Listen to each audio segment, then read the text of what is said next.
Fascist সরকারের যে বিরুদ্ধে অভিযোগ্য হত্যাযোগ্য সহ তাদের সমগ্র গুম খুন দুর্নীতি লুটপাট একটা ত্রাসের রাজত্ব, তা সেই বিষয়ে সুস্পষ্ট অভিযোগ আছে। ব্যক্তিদের বিরুদ্ধে অভিযোগ আছে, দল হিসেবেও তাদের দায়, সেটাও বিচার্য বিষয় হিসেবে ইতিমধ্যে ঘোষণা করা হয়েছে। এই দুটো প্রশ্ন গুরুত্বপূর্ণ, ফলে একটা আইনি মোকাবেলার প্রশ্ন আছে। এখন যদি এই সাবেক মানে পুরনো ফ্যাসিস্ট শক্তির কোনো না কোনো ভাবে তাদেরকেই আসলে প্রতিষ্ঠা করার জন্য কেউ রাজনৈতিক তৎপরতা কিংবা যে কোনো ধরনের তৎপরতায় আসে, তাহলে সেটাকে প্রথমত আইনি দিক থেকে মোকাবেলার ক্ষেত্রে সেই বিষয়ে সুনির্দিষ্ট অভিযোগ উত্থাপন তৈরি করা দরকার, অর্থাৎ আইন অনুযায়ী সেই কাজটা করা দরকার। রাজনৈতিক মোকাবেলার একটা প্রশ্ন আছে, যারা আমরা ফ্যাসিবাদের বিরুদ্ধে লড়াই করেছি তাদের অবশ্যই রাজনৈতিক ভাবে মোকাবেলা করার জায়গাটা আরো স্ট্রংলি তৈরি করতে হবে। এবং নিঃসন্দেহে ৭১ সাল আওয়ামী লীগের কেবল নয়, ৭১ সাল তো মানে এটা আওয়ামী লীগ তখন ৭১ সালের সাথে যুক্ত ছিল, কিন্তু ৭১ সাল তো আওয়ামী লীগের একক প্রপার্টি না। ৭১ সালে এই দেশের জনগণের ইতিহাস, এই দেশে একটা নতুন রাষ্ট্র হিসেবে তার পত্তনের ইতিহাস, এবং সেই ইতিহাসকে অবশ্যই আমাদের সামনে রাখতে হবে। এবং সেইটা মানে সেই ইতিহাসকে বরং আওয়ামী লীগের যে একটা প্রচন্ড দলীয়কৃত বয়ান, অথবা বলতে পারি যে এটাকে রাজনৈতিক পুঁজি হিসেবে ব্যবসা হিসেবে যেভাবে তারা ব্যবহার করেছে, সেই খপ্পর থেকে আমাদের ৭১ সালকে মুক্ত করা দরকার। এবং সেইটা যথার্থভাবে মুক্ত করার মধ্য দিয়ে আমরা ২৪-কে ওই সংগ্রামেরই ধারাবাহিকতা আমরা আনতে পারবো, এবং ২৪ যে আসলে ৭১-এরই ধারাবাহিকতা, ৭১-এর যে আকাঙ্ক্ষাগুলো রিক্লেইমড হয়েছে ২৪-এ এসে, সেই জায়গাটা তৈরি করতে পারবো। এখন জনগণের ইতিহাস তো এভাবেই চলে, জনগণের সংগ্রাম ৭১-এ যা আশা দেখেছিল, ৭২-এ তার স্বপ্নভঙ্গ শুরু হয়েছে, সে আবারও ৯০ আন্দোলন করেছে, ৯০-এর যে সংগ্রাম সেটা আমরা দেখেছি কিভাবে আবার স্বপ্নভঙ্গ হয়েছে। আমরা এখন ২৪-এ এসে আমরা আশা করছি যে আমরা মানুষের আশাকাঙ্ক্ষাকে বাস্তবায়ন করব, তার মধ্যেও অনেক রকম আমি বলি। কিন্তু আমাদের এই মোকাবেলা করার ধরনটা যাতে আওয়ামী লীগের মতো না হয়, ব্যক্তির যে অধিকার, রাষ্ট্র কর্তৃক নির্ধারিত ব্যক্তির যে অধিকার, সেই অধিকারের সীমাগুলোকে আমরা কিভাবে রক্ষা করতে পারবো, সেটা রক্ষা করেই কিন্তু আমাদেরকে যে কোনো তৎপরতাকে মোকাবেলা করতে হবে। ফ্যাসিস্ট শক্তি যেভাবে মোকাবেলা করেছে সেই পথ পদ্ধতি পুলিশের খুব জানা, পুলিশ ওই একটা পদ্ধতি জানে। এই ক্ষেত্রে অন্তর্বর্তী সরকারকে সতর্ক থাকতে হবে যে ওই একই পদ্ধতি পুলিশের নির্ধারণ করে দেওয়া পদ্ধতিতে যাতে আমরা সেটা মোকাবেলা না করি, কারণ সেটা আমাদের জন্য বুমেরাং হবে। কোন ফ্যাসিবাদী শক্তিকে মোকাবেলা করতে হলে গণতান্ত্রিক ব্যবস্থা দিয়ে মোকাবেলা করতে হয়, ওই ফ্যাসিবাদী কায়দায় সেটাকে মোকাবেলা করতে গেলে ওই ফ্যাসিবাদী কায়দায় মোকাবেলা করা যাবে না, আপনি এটা বলেছেন। এবং আরেকটা কথা স্পষ্ট করেছেন, যেটা আইনি ভাবে একটা মোকাবেলা করার জায়গা তৈরি করতে হবে। কিন্তু আমি ঠিক স্পষ্ট না যে কেউ যদি একটা বয়ান আবার সামনে আনতে চায়, আওয়ামী লীগের যে বয়ান ৭১-কে কুক্ষিগত করে রাখার তাদের যে রাজনীতি আমরা দেখেছি, সেই জায়গা থেকে যদি আবার কেউ শুধু সংবিধান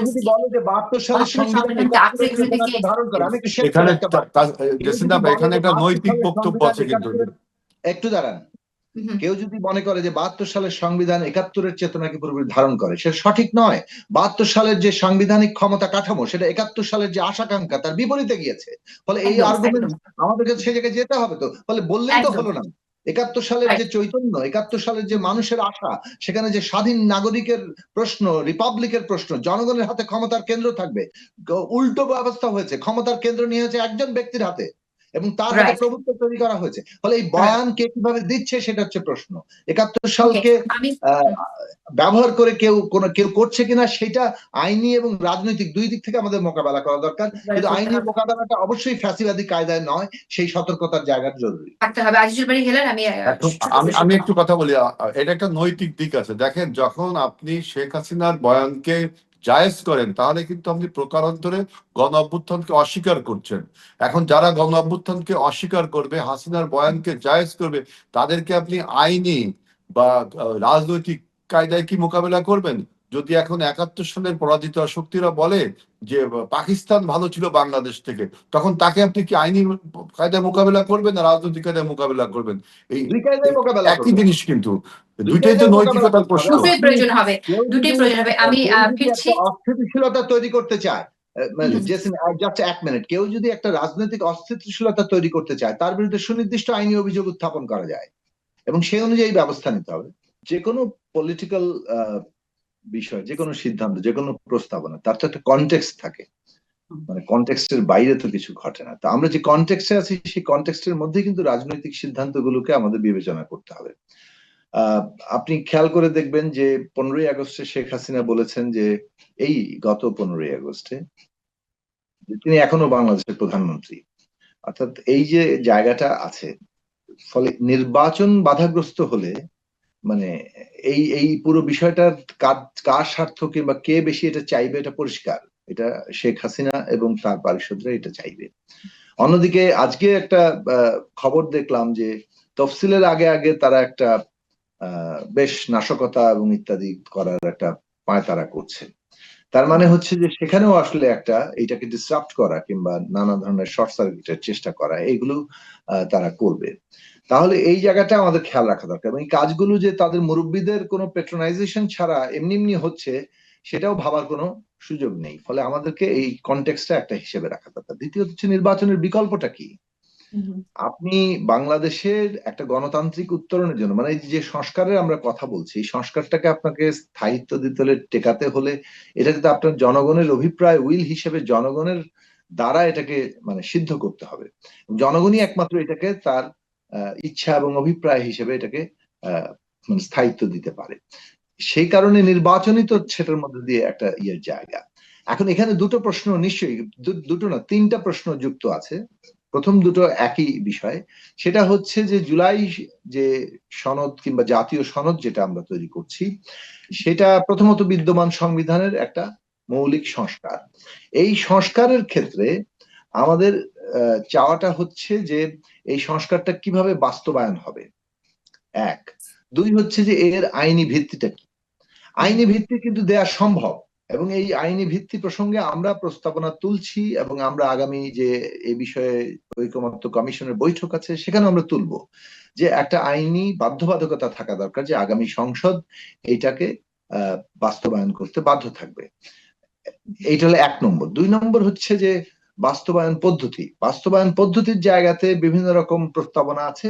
আমাদের বক্তব্য হচ্ছে যে জনগণের অভিপ্রায় নিয়ে তার ইচ্ছার প্রকাশ হিসাবেই এই সংবিধান এর মৌলিক সংস্কারটা করতে হবে, যে জন্য আমরা প্রস্তাব করেছি যে সংবিধান সংস্কার পরিষদের নির্বাচন, যেখানে এই আগামী সংসদটি একদিকে সংবিধান মৌলিক সংস্কার করার এখতিয়ার পাবে, অন্যদিকে সে 5 বছর ব্যাপী রাষ্ট্র পরিচালনার দায়িত্ব পাবে। এই দুটো আপনার প্রস্তাবনা কি গণপরিষদের এবং জাতীয় সংসদ আরেকটা বাক্য বলতে দেন। তৃতীয় বিষয়টা হচ্ছে যে আমরা নির্বাচনের যে পরিবেশ সেই পরিবেশের প্রশ্নটি আমরা কিভাবে থাকবো। বাস্তবায়নের আরেকটা অংশ আছে যে কতদিনের মধ্যে এই সংবিধান সংস্কার তো হলো, সংবিধানটা গ্রহণ করা হলো, বাস্তবায়নটা শেষ পর্যন্ত কতদিনের মধ্যে হবে সেটাও একটা প্রসঙ্গ আছে। এর বাইরে আরেকটা জায়গা আছে সেটা হচ্ছে নির্বাচনের পরিবেশ। কথাটা অন্য জায়গায় যাচ্ছি যে কতগুলো প্রসঙ্গ, যেমন একটু আগে ব্যারিস্টার ফুয়াদ তুললেন যে নারী আসনের প্রসঙ্গ। নারী আসনে যে 5% এটা কিন্তু এই নির্বাচনের জন্যই, এবং উনি সম্ভবত আমি জানি না উনি কোনোভাবে একটা গ্যাপ হয়েছে 2026 সালে যে নির্বাচন হতে যাচ্ছে সেই নির্বাচনের জন্যই এটা 5% ঠিক হয়েছে, যদিও 7% ন্যূনতম প্রস্তাব করা হয়েছিল। যে 5% সবাই জেন্টলম্যান এগ্রিমেন্ট হবে এবং ইলেকশন কমিশন এই বিষয়ে একটা নির্দেশনা দিতে পারে যে 5% বাধ্যতামূলক এই নির্বাচনের প্রার্থী হবে। 2026-এ সংবিধানে যে সংস্কার হবে সেখানে বলা হয়েছে যে এরপর থেকে ন্যূনতম 10% আগামী নির্বাচনে, তার মানে যদি 26 এবং নিয়মিত ভাবে হয় তাহলে 31-এ যে 5 বছর পরে যে নির্বাচন হওয়ার কথা সেই নির্বাচনে ন্যূনতম 10%, তার পরের নির্বাচনে 15%, তার পরের নির্বাচনে 20%, এইভাবে 5% করে প্রতি নির্বাচনে বাড়বে। এটাই ছিল রেজলিউশন। এখন বিষয়টা হচ্ছে যে অনেকগুলো বিষয় আছে যেগুলো আসলে অর্ডিন্যান্স সংক্রান্ত, অর্থাৎ সেটা সংবিধান সংশোধনের আবশ্যিকতা নেই, সেগুলো তারা বাস্তবায়ন করতে পারেন। এটা কেবলমাত্র এই জুলাই সনদে যেগুলো আছে তা এর বাইরেও যে সংস্কার কমিশনের অনেকগুলো রিপোর্ট আছে সেটা করতে পারেন। কিন্তু সংবিধান সংস্কারের জন্য একটা জনগণের নির্বাচিত মানে পার্লামেন্ট, যে পার্লামেন্টের নাম গণপরিষদ হতে পারে, সংবিধান সংস্কার পরিষদ হতে পারে, সাধারণ পার্লামেন্ট হতে পারে, কিন্তু জনগণের নির্বাচিত একটি সংসদ, যে সংসদ আমার একটা প্রশ্ন আছে এখানে, আমার একটা প্রশ্ন আছে, আমরা আবশ্যক মনে করি। আমার একটা প্রশ্ন আছে জুনাস থেকে এখানে, সেটা হচ্ছে আপনি বলছেন সংবিধান সংস্কারের জন্য নির্বাচনে একটা করার জন্য জাতীয় সংসদের পাশাপাশি সংবিধান সংস্কারের নির্বাচনও এখানে হবে। যেটা আমরা গণপরিষদ নির্বাচনের কথাই আসলে বলছেন। সেক্ষেত্রে এই যে সংস্কারটা হলো সংবিধান সংস্কার পরিষদের মধ্যে পার্থক্য আছে, আপনি আসেন আমি বলছি। একেবারে নতুন করে করা, কিন্তু আবারও সংবিধান সংস্কার মানে আপনার আরো বিস্তর সংসদের কথা আপনি হয়তো বলছেন। আমি একটু বুঝতে চাইছি যে এই যে সংবিধান সংস্কার এখন যেটা হলো, সেখান থেকে পরে যে সংবিধান সংস্কারের যে আলাপটা আপনি আনছেন, যে নির্বাচনের কথা আপনি বলছেন, সেখান থেকে কেন ঠিক এটার প্রয়োজনীয়তা? তাহলে কি এই সংস্কারটা কোনো কাজে দেয়নি? আপনি আবার দেখুন, এই যে সংস্কারের বিষয়ে আমরা ঐকমত্য হয়েছি, এটা তো একটা আইনি বাধ্যবাধকতা করা যাবে যে এইটা আগামী যে কোনো জিনিস শেষ পর্যন্ত পার্লামেন্টে রাটিফাই করতে হবে, এটা আপনি প্রাথমিক ধরে নেন। পার্লামেন্ট রাটিফিকেশন ছাড়া কোনো কিছুর স্থায়িত্ব নাই। তাহলে পার্লামেন্টে এই সংবিধান সংস্কারগুলো পাশ হবে, সংবিধানে সংযোজিত হবে। পার্লামেন্ট যখন বলবে যে হ্যাঁ সংযোজনের পক্ষে আমরা রায় দিলাম, তখনই এটা হবে। তারপর পরবর্তীকালে আবার গণভোটে যাবে, সেটা তো একটা আছে। এই যে পার্লামেন্টে যাওয়া, তার আগে পার্লামেন্টে গেলে যে এই সনদটাই বাস্তবায়িত হবে, যেগুলো বিষয়ে ঐকমত্য আছে, একদম পূর্ণ ঐকমত্য আছে, সেগুলো বাস্তবায়িত হবে। আর অন্যদিকে যেসব বিষয়ে আপত্তি আছে, যে দল যে আপত্তি তুলেছেন সেটা তাদের নির্বাচনী ইস্তেহারে দিবেন। যে দল বিজয়ী হবে তারা সেই তাদের নিজস্ব আপত্তি সহ যে প্রস্তাব, সেটা তারা বাস্তবায়ন করতে পারবে। এই যে আমাদের সনদ, এই সনদ আগামী পার্লামেন্টে বাস্তবায়িত হবে। এই বিষয়ে একটা আইনি বাধ্যবাধকতা, অর্থাৎ আপনি অঙ্গীকার করলেন, কিন্তু অঙ্গীকারে যেহেতু আস্থার ঘাটতি আছে, কাজে এটার আইনি বাধ্যবাধকতা তৈরি করা, এই জায়গাটা সম্ভব, এবং এটা করলে একটা সকলের আস্থার জায়গাটা তৈরি হয়। এই আলোচনাটা আছে, কিন্তু আইনি বাধ্যবাধকতা মানেই গ্রহীত হয়ে গেল না।